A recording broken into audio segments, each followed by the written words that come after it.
My wife admitted something on her deathbed. Now I'm glad she died. I'm in anguish. That's the only way I know how to describe it. Nothing feels real anymore. My wife and I were together for 35 years. We married young, and after a decade of trying to build a life, we finally had a child. I still remember the day she went into labor. I was at work when her water broke. Instead of demanding I rush to the hospital, she told me to stay where I was, said everything was fine. I told her she was crazy if she thought I'd missed the birth of my child. She screamed at me not to come.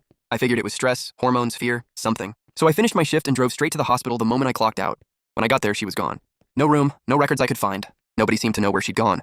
I spent nearly an hour running around that hospital before my pager went off. It was her. I found the nearest phone and called back. She answered and asked where I was. I stared at the receiver in disbelief. What do you mean, where am I? I'm at the hospital. She told me she was already home.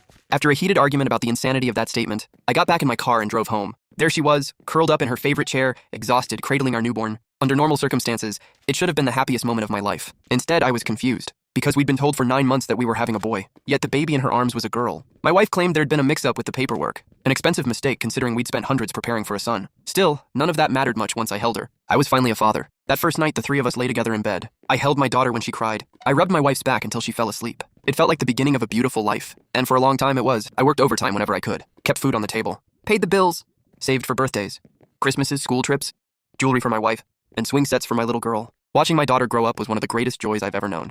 Her first steps, her first day of school, her graduation, every milestone felt magical. There was one thing, though.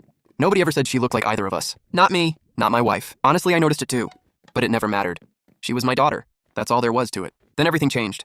My wife was diagnosed with cancer. Those years were brutal. I watched the woman I loved lose her appetite, lose her strength, lose her hair, and eventually lose herself. My daughter and I stayed by her side through all of it. But on the day she died, our daughter was away at college, over 100 miles from home, so when the end came, it was just me sitting beside her hospital bed. In her final moments, she looked at me the same way she had when we first met, full of love. But there was something else there too, regret. Her smile disappeared, her eyes filled with tears.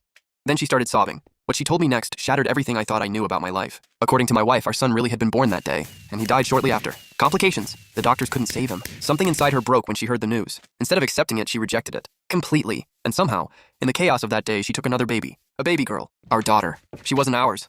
She was stolen. For 35 years, my wife kept that secret. For 35 years, I never suspected a thing. And now she's gone, leaving me alone with the truth. The worst part? I still haven't found the heart to tell my daughter.